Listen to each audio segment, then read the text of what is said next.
நம்ம செரின் வீட்டு சாப்பாடில் இன்றைக்கி பூரியும் உருளைக்கிழங்கு மசாலும் பண்ண போகிறோம். பூரினா நம்ம ஹோட்டல்லாம் போனால் சாப்பிடுவோம் இல்லையா, எப்பயுமே உப்புன மாதிரியே இருக்கும் பூரி. ரொம்ப நேரத்துக்கு அது அவங்க நம்மக்கிட்ட கொண்டு வந்து கொடுக்குற வரைக்கும் புஷ்ஷுன்னு இருக்கும். அந்த மாதிரி ஒரு பூரி தான் ஹோட்டல் ஸ்டைலில் பண்ண போகிறோம். அதே போல் மசாலாவும் அதே மாதிரி தான் பண்ண போகிறோம். ரொம்ப சூப்பரான ஒரு பூரியும் மசாலாவும் பண்ண போகிறோம். வாங்க அது எப்படி பண்ணலாம், அதுக்கு என்னென்ன தேவை அப்படிங்கிறத பார்க்கலாம். 3 பெரிய வெங்காயம் எடுத்திருக்கேன். வெங்காயம் கொஞ்சம் அதிகமாக இருந்தால் மசால் அதிகமாக கிடைக்கும். அதனால் 3 வெங்காயம் எடுத்து நான் பொடியாக கட் பண்ணிக்கிறேன். இப்போ நம்ம சேனலில் ஒரு சில கமெண்ட் எல்லாம் உங்ககிட்ட சொல்லணும்னு நினைக்கிறேன். அதை பற்றி இப்போ பார்க்கலாம். அப்புறம் ஹஸ்லினா டிடி அப்படின்னு சொல்லிட்டு ஒரு சிஸ்டர் சொல்லியிருக்காங்க. அடுத்த மாதம் அவங்களுக்கு டெலிவரி டேட் கொடுத்துருக்காங்களாம். அம்மாவும் குழந்தையும் ரொம்ப நல்லபடியாக இருக்கணும் அப்படின்னு சொல்லிட்டு நம்ம ப்ரே பண்ணிக்குவோம். எல்லோரும் சேர்ந்து ப்ரே பண்ணிப்போம். அலெக்ஸ் நாதர் அப்படின்னு சொல்லிட்டு ஒருத்தவங்க சொல்லியிருக்காங்க. அவங்க பொண்ணா பையனான்னு தெரியல. சரி, நம்ம உங்கள் கையில் ஆயில் பட்டுருச்சா, பிளாக்காக இருக்குது தான் இதை பார்த்துட்டு சொல்லியிருக்காங்க. டேக் கேர் அம்மா அப்படின்னு சொல்லியிருக்காங்க. ரொம்ப சந்தோஷமாக நீங்கள் இப்படி ஒரு செகண்ட் இந்த கை இப்படி தெரியறதுலே என்னை கவனித்து நீங்கள் சொல்கிறீங்கன்னா எனக்கு அது ரொம்ப சந்தோஷமான ஒரு விஷயமா இருக்குது. அப்புறம் புட்டு கடலைக்கறி சீக்கிரம் பண்ணுங்க அப்படின்னு சொல்லியிருக்காங்க. டேவிட் ராஜன் அப்படின்னு சொல்லிட்டு ஒரு சிஸ்டர். கண்டிப்பாக எல்லாருமே அவங்க ஹஸ்பண்டோட ஐடியிலேருந்து தான் பண்ணுறாங்க. அவங்க நேம் சொல்கிறது இல்லை போல இருக்குது. டேவிட் ராஜன் சொல்லிட்டு நேம் இருக்குது. அப்புறம் அவங்க பொட்டும் கடலைக்கறியும் கேட்டிருக்காங்க. சீக்கிரமாக அது செஞ்சுருவோம். போட்டுறோம். முத்துன்னு சொல்லிட்டு ஒரு சிஸ்டர் சொல்லியிருக்காங்க. நீங்கள் செஞ்ச மீன் குழம்பு நான் செஞ்சு பார்த்தேன், ரொம்ப டேஸ்ட்டாக இருந்துச்சு. அப்புறம் அந்த மீன் மசால் தடவி வைக்கிறப்போ கையெல்லாம் எரிச்சலாக இருக்குது அப்படின்னு சொல்லியிருந்தாங்க. அந்த எரிச்சல் போகிறதுக்கு என்ன பண்ணலாம் அப்படின்னு கேட்டிருந்தாங்க. அந்த எரிச்சல் போகிறதுக்கு கையை கழுவிட்டு லைட்டாக தேங்காய் எண்ணெய் ஒரு 2 நிமிஷம் தேய்ச்சிக்கோங்க. அதுக்கப்புறமா சோப் போட்டு கையை கழுவிட்டிங்கன்னா அந்த கையில் எரிச்சல் இருக்காது, போயிடும். அப்புறம் பாபு ஏன்னு சொல்லிட்டு ஒருத்தவங்க சொல்லியிருக்காங்க. உங்கள் சமையலை பார்த்தாலே கண்டிப்பாக உடம்பு குறைக்கிற டயட் இருக்க முடியாது, பிகாஸ் சோறு தான் முக்கியம்னு தோணுது அப்படின்னு சொல்கிறாங்க. கண்டிப்பாக எனக்கு சோறு தான் முக்கியம். நானும் ரொம்ப நாளாக வெயிட் லாஸ் பண்ணணும்னு சொல்லி ட்ரை பண்ணுறேன். ஆனால் சாப்பாடை பார்த்ததுமே நம்ம செஞ்சு முடிக்கிறப்போ என்ன ஆகுதுன்னா, அதை பார்த்ததுமே சாப்பிடணும்னு தோணுதா, உடனே உட்காந்து சாப்பிட்றேன். எனக்கும் அதே பிரச்சனை தான். அப்புறம் பார்த்திங்கன்னா எல்லாரோட கமெண்ட்டுமே படிக்கணும்னு ஆசை தான், ஆனால் முடியாது, டைம் பத்தாது, உங்களுக்கும் போர் அடிச்சு போயிடும். அப்புறம் சமையல் எப்படா இவங்க பண்ணுவாங்க அப்படின்னு கேட்க ஆரம்பிச்சிடுவீங்க. அதனால கமெண்ட்டை இதோடு முடிச்சிடுவேன். நீ கமெண்ட் பண்ணுற எல்லாருக்குமே தனித்தனியாக தனிப்பட்ட முறையில் இந்த மாதிரி வீடியோவில் ரிப்ளை பண்ணாமல் போகிறதுக்கு ரொம்ப சாரி, மன்னிச்சிருங்க. இப்போ அடுத்து நமக்கு வெங்காயம்லாம் கட் பண்ணி வச்சு அடுத்து ரெடி பண்ணிக்கலாம். இப்போ வெங்காயம்லாம் வெட்டி எடுத்தாச்சு. 3 பெரிய வெங்காயம் வெட்டியிருக்கேன். அப்புறம் பச்சை மிளகாய் 3, தக்காளி 1 மட்டும்தான் எடுத்துருக்கேன். கொஞ்சம் மல்லித்தலை, கொஞ்சம் கருவேப்பிலை, அப்புறம் 3-4 பூண்டு பல்லை பொடியாக கட் பண்ணி எடுத்து வச்சுருக்கேன். 1/4 கிலோ உருளைக்கிழங்க இந்த மாதிரி வேக வச்சு மசிச்சு எடுத்து வச்சுருக்கேன். அப்புறம் ஒரு நம்ம டீ குடிக்கிற டம்ளரில் 3/4 டம்ளர் பச்சை பட்டாணியை ஊற வச்சு உப்பு போட்டு வேக வச்சு எடுத்திருக்கேன். இப்போது மசால் தாளித்து விட்டுக்கலாம். எண்ணெய் ஊற்றிக்கலாம். எண்ணெய் ஊற்றி எண்ணெய் காஞ்சிருச்சு. ஒரு 1/2 ஸ்பூன் அளவுக்கு சோம்பு, கருவேப்பிலை, பூண்டு, அடுத்து வெங்காயம் சேர்த்துக்கலாம். பச்சை மிளகாய் இதை நல்லா வதக்கிடலாம். வெங்காயம் பாருங்கள் இந்த அளவுக்கு வதங்கினதுக்கு அப்புறமா ஒரு 1/2 ஸ்பூன் அளவுக்கு இஞ்சி பூண்டு பேஸ்ட்டு சேர்த்துக்கலாம்.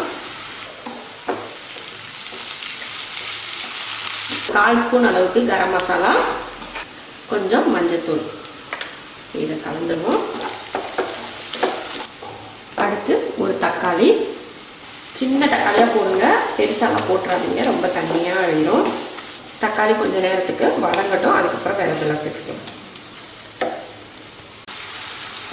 தக்காளி போட்டு நல்லா மசிஞ்சிருச்சு. இப்போ உருளைக்கிழங்கு சேர்த்துடலாம்.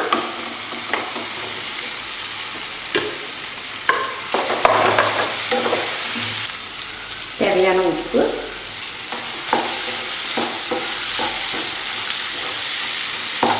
வேக வச்ச பட்டாணியை சேர்த்துலாம். அந்த தண்ணியோடையே சேர்த்துக்கிறேன்.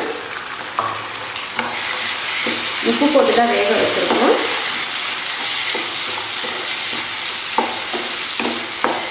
அரை டம்ளர் அளவுக்கு தண்ணி சேர்த்துக்கலாம். தண்ணி சேர்த்துட்டு கலந்துடலாம். லைட்டாக ஒரு 1 நிமிஷம் 2 நிமிஷத்துக்கு கொதிக்க விட்டுட்டு அதுக்கப்புறமா இறக்கிக்கலாம். ஒரு 2 நிமிஷம் மட்டும் இருக்கட்டும். பாருங்கள் 2 நிமிஷம் ஆச்சு. ரொம்ப தண்ணியாக இல்லை, இந்த அளவுக்கு தான் கிரேவி பக்குவத்துக்கு இருக்கணும், அவ்வளோதான். இப்போ இதில் மல்லித்தலை தூவிடலாம்.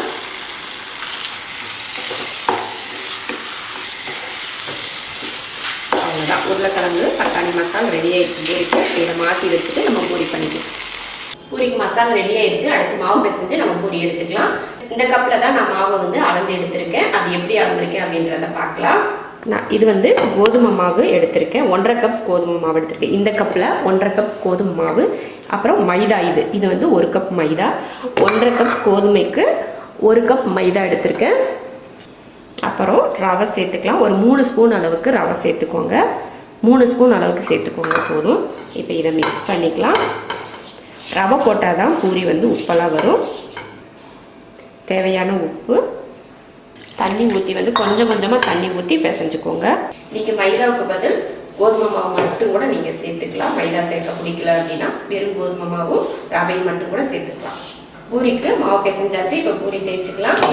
பூரி சப்பாத்திக்கு மாதிரி பெரிய பெரிய உருண்டையாக எடுக்கக்கூடாது. பூரிக்கு வந்து கொஞ்சம் சின்ன உருண்டையாக எடுத்துக்கலாம். நம்ம பெரிய பூரியாக போடுறதுனா கூட போட்டுக்கலாம். ஆனால் பெரிய வடைச்சட்டி வச்சு அதில் எண்ணெய் ஊற்றினோம்னா அப்போ பெரிய பூரியாக போடுறது. இது நான் சின்ன வடைச்சட்டி வச்சு தான் எண்ணெய் ஊற்றிருக்கேன். அதனால் சின்ன சின்ன பூரியாகவே போட்டுக்கலாம்.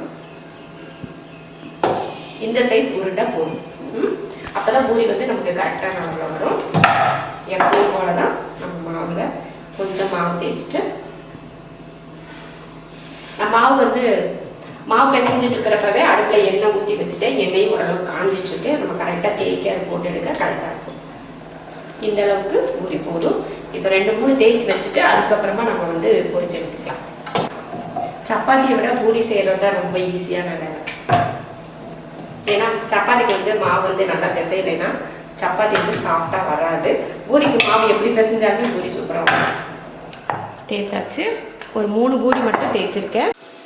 எண்ணெய் நல்லா காஞ்சிருச்சு. இப்போ பூரி போட்டுக்கலாம்.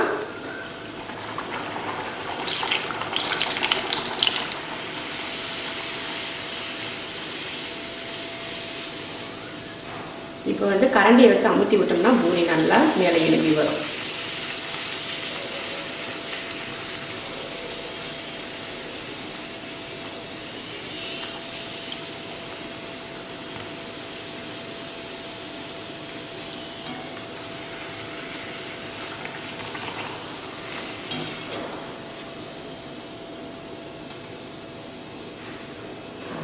எடுத்துக்கலாம். இந்த மாதிரி லைட்டாக கலர் மாறி வரும். அப்போ எடுத்துடலாம்.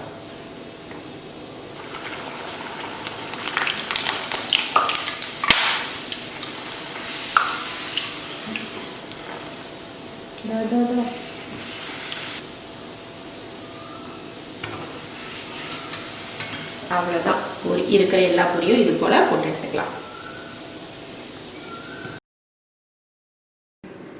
சூப்பரான பூரியும் உருளைக்கிழங்கு மசாலும் ரெடி ஆயிடுச்சு. பூரி பார்த்தீங்கன்னா ரொம்ப சூப்பராக வந்திருக்கு. பார்த்தீங்களா எப்படி மற்ற டைமில் நம்ம பூரி செஞ்சோம்னா இந்த மாதிரி இவ்வளோ நேரத்துக்கு இந்த மாதிரி புஷு நிற்காது, உடனே அமுந்திடும். இந்த மாதிரி ஒரு பூரி செஞ்சிங்கன்னா இந்த மாதிரி ரொம்ப நேரத்துக்கு இந்த மாதிரி உப்பலாகவே இருக்கும். அதே போல் இந்த மாதிரி மசாலும் நீங்கள் செஞ்சு பாருங்கள், ரொம்ப அருமையாக இருக்கும். ரெண்டுமே சூப்பராக இருக்கும். நீங்களும் இது போல் உருளைக்கிழங்கு மசாலும் பூரியும் செஞ்சு பார்த்துட்டு எப்படி இருக்குன்னு சொல்லிட்டு கமெண்ட்டில் சொல்லுங்கள். பிடிச்சிருந்தா லைக் பண்ணிவிட்டு ஷேர் பண்ணிவிட்டு நம்ம ஷெரின் வீட்டு சாப்பாடு சேனலை சப்ஸ்கிரைப் பண்ணி பக்கத்தில் இருக்க பெல் ஐக்கானை கிளிக் பண்ணி வச்சுக்கோங்க. அப்போ தான் நான் போடுற வீடியோவோட நோட்டிஃபிகேஷன் உங்களுக்கு வரும். இப்போ சாப்பிடலாம்.